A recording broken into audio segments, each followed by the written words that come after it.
Assalamualaikum warahmatullahi wabarakatuh. Langsung saja, pada mata kuliah Terjemah 1 ini, kami dari kelompok 5 akan mempresentasikan makalah kami yang berjudul Strategi Penerjemahan. Pada makalah kami akan dijelaskan metode-metode penerjemahan dan kiat praktis menerjemahkan teks bahasa Arab. Sebelumnya, kita akan menjelaskan dulu apa itu terjemah. Terjemah dalam Kamus Bahasa Indonesia adalah sebuah proses menyalin atau memindahkan sebuah konsep atau materi dari suatu bahasa ke bahasa lain.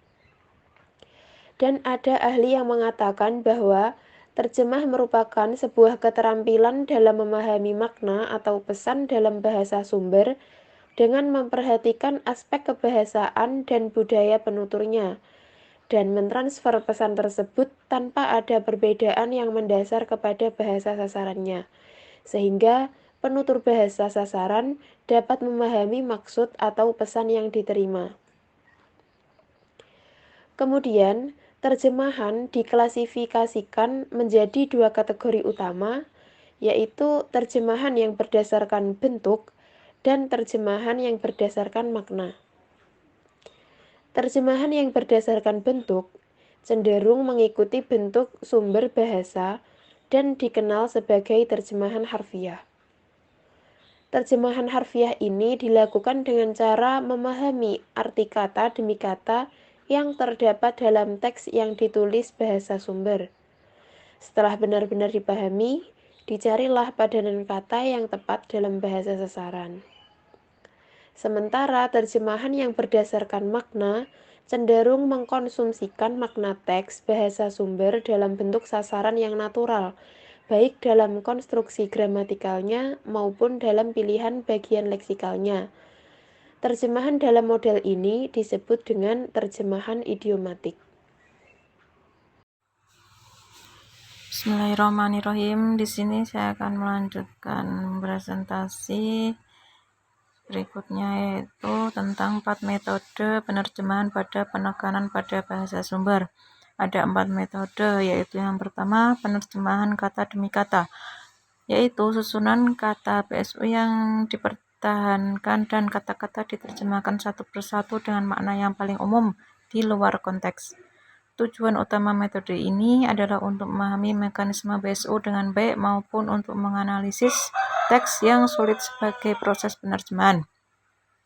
Kemudian metode yang kedua yaitu penerjemahan harfiah, yaitu terjemahan yang mengutamakan padanan kata atau ekspresi di dalam bahasa sasaran yang mempunyai rujukan atau makna yang sama dengan kata atau ekspresi dalam bahasa sumber. Kemudian metode yang ketiga yaitu penerjemahan setia. Terjemahan setia ditandai dengan masih adanya keberpihakan kepada penulis asli dan teks bahasa sumber. Kemudian yang keempat, penerjemahan semantik. Terjemahan semantik harus mempertahankan gaya bahasa sumber sedapat mungkin. Dalam terjemahan semantis, penerjemahan bersikap objektif dan netral, hanya berusaha menerjemahkan apa yang ada, tidak menambah, mengurangi, atau mempercantik. Kemudian yang keempat, metode penerjemahan pada penekanan pada bahasa sasaran. 1. Metode penerjemahan adaptasi.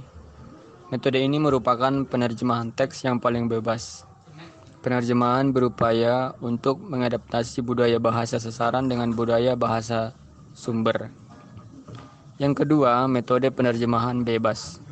Metode ini berupaya untuk memproduksi isi materi tanpa mengindahkan bentuknya. Selanjutnya yang ketiga yaitu metode terjemah idiomatis. Metode ini berusaha memproduksi pesan bahasa sumber tetapi cenderung mengurangi makna yang terkandung.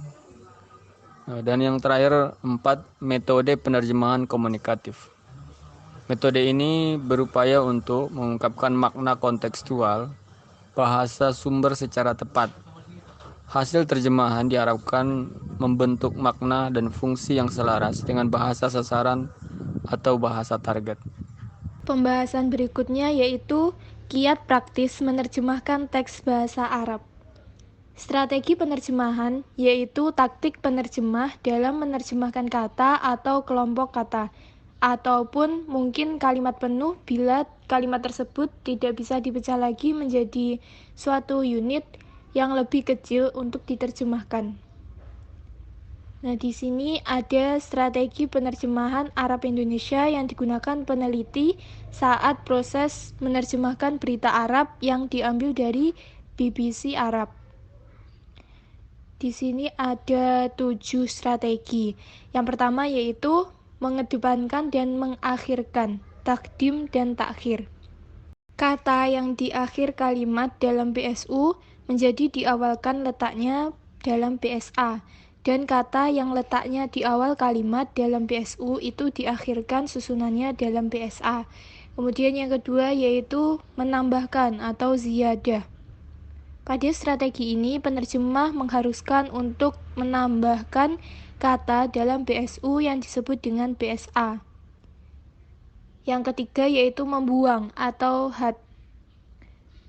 Teknik ini mengharuskan penerjemah untuk membuang kata dalam BSA yang disebut dalam BSU. 4. Mengganti atau tabdil. Strategi ini mengharuskan seseorang penerjemah untuk mengganti struktur kata dalam BSU dengan memperhatikan makna dalam BSA. Contohnya itu seperti bahasa Inggris sebagai BSU dan BSA-nya bahasa Indonesia. Nomor 5. Penerjemahan ma mausul mubhamah yang diikuti dengan min bayaniyah.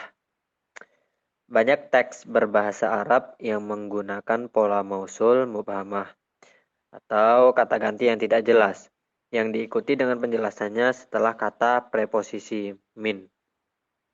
Nomor 6. Penerjemahan isim tabdil. Jika isim tabdil digunakan dalam fungsinya sebagai komparatif, maka tidak ada persoalan dalam penerjemahannya. Nomor 7. Penerjemahan huruf istisna. Dalam bahasa Arab ada sejumlah kata yang digunakan untuk pengecualian, seperti kata al.